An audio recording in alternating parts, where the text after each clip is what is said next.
আসসালামু আলাইকুম রহমতুল্লাহি ওয়া বারাকাত। আমরা আমাদের সন্তানকে যখন কোনো শিক্ষা প্রতিষ্ঠানে ভর্তি করাই, তখন শুধু মানসম্মত পড়াশোনা দিচ্ছে এটা দেখেই তাকে ভর্তি করাবো, ব্যাপারটা এমনটা নয়। বরং একটা ছাত্র যখন পড়াশোনা করবে, সেই পড়াশোনার সাথে সাথে তার খাওয়া দাওয়া ঠিকঠাক আছে কিনা সেই বিষয়ে দেখতে হবে। আমরা অনেক সময় যখন আমরা মাদ্রাসার স্টুডেন্টরা আমাদের ছাত্র জীবন পার করেছি, তখন দেখেছি আমরা খাবারের জন্য অনেক সাফার করতে হয়েছে। আমাদের অনেক সময় খাবার পছন্দ হয়নি, এই কারণে আমরা খাওয়া দাওয়া করিনি। কিন্তু যখন আমাদের কথা আমাদের মা শুনতো, তখন বলতো যে বাবা, খাবার জন্য এক্সট্রা টাকা দিচ্ছি, এটা দিয়ে তুমি এই অন্যান্য জায়গা থেকে খাবার কিনে খাও।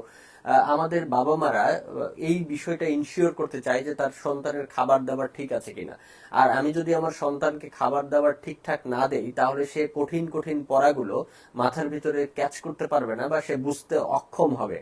এই কারণে আমাদের পড়াশোনার পাশাপাশি ডিসিপ্লিন যেমন দরকার আছে, ওই ছাত্র দুষ্টামি করছে কিনা সেই বিষয়গুলো কিভাবে একটা শিক্ষা প্রতিষ্ঠান হ্যান্ডেলিং করছে সেই বিষয়টাকে যেমন দেখা জরুরি। পড়াশোনার মনোযোগ বৃদ্ধির কারণে ওই শিক্ষা প্রতিষ্ঠান ছাত্রর জন্য কি ফর্মুলা অ্যাপ্লাই করছে সেটা যেমন দেখা জরুরি।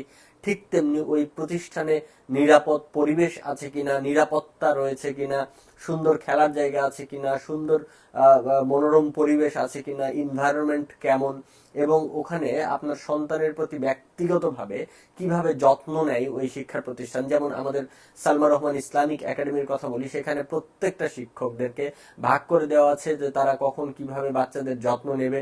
এক কথাই তাদের বাবা মা তাদের সাথে থাকছে না, যারা আবাসিক ছাত্র তাদের বাবা মা তাদের সাথে থাকছে না, কিন্তু বাবা মার ভালোবাসা যেন তারা শিক্ষকের কাছে পায়, বাবা মার ভালোবাসা তারা সিনিয়র উপর ক্লাসের বড় ভাইদের কাছ থেকে পাই।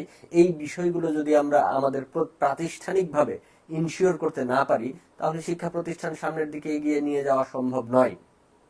আমরা আমাদের সন্তানদের কমিউনিকেশন, আমরা অভিভাবকরা কল দিচ্ছি, শিক্ষা প্রতিষ্ঠান থেকে কথা বলার কোনো ব্যবস্থাই করছে না, এরকম যদি শিক্ষা প্রতিষ্ঠান হয়, তাহলে সেখানে আপনার সন্তান কেমন আছে না আছে এই বিষয়গুলো আপনি দেখভাল করতে সক্ষম হবেন না।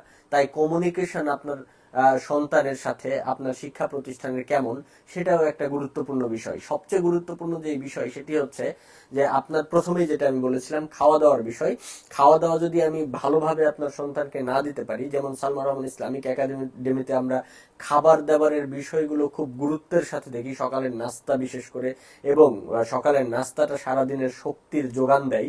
দুপুরের ভরপুর খাবার হচ্ছে কিনা, বিকালের নাস্তা থেকে শুরু করে রাতের খাবারগুলো, এবং আমরা আস্তে আস্তে চেষ্টা করবো ইনশাল্লাহ সেখানে ফল, ফ্রুটস এবং দুধ ডিম এগুলো সংমিশ্রণ করা যায় কিনা, এগুলো আস্তে আস্তে চেষ্টা করবো ইনশাআল্লাহ। এবং সাথে সাথে খাবার দাবারের বিষয়গুলো যদি আমরা যথাযথভাবে একটা ছাত্র মেনটেন করতে পারি, তাহলে মা যেমন বাড়িতে থেকে নিশ্চিন্তে থাকে যে আমার সন্তানের খাবার দাবার ঠিক হচ্ছে, ভালো পরিবেশে রয়েছে, পড়াশোনা মনোযোগ দিয়ে করছে, ভালো রেজাল্ট হবে, ঠিক তেমনি তার বাবাও নিশ্চিন্তে থাকে, এবং ওই সন্তানটাও উৎফুল্ল অবস্থায় প্রতিষ্ঠানে থাকতে সক্ষম হয় এবং সে মনোযোগ দিয়ে পড়াশোনা করতে সক্ষম হয়। এই কারণেই আমরা যখন একটা শিক্ষা প্রতিষ্ঠানে আমার বাচ্চাকে দিব, তখন এই ডিসিপ্লিন গুলো আছে কিনা সেগুলো আমাদেরকে পরীক্ষা করে দেখতে হবে যে আমার সন্তান আসলেই এই সুন্দর মনোরম পরিবেশ পাচ্ছে কিনা। আশা করছি আপনারা সালমা রহমান ইসলামিক একাডেমি ঘুরে দেখবেন, এবং আপনাদেরকে অনুরোধ জানাবো আপনারা সালমা রহমান ইসলামিক একাডেমির জন্য দোয়া করবেন। আমরা যেন আপনার সন্তানের যথাযথ পরিচর্যা এবং শিক্ষার উন্নত মান প্রদান করতে সক্ষম হই, তারা যেন দেশীয় এবং আন্তর্জাতিক সম্পদে পরিণত হয়।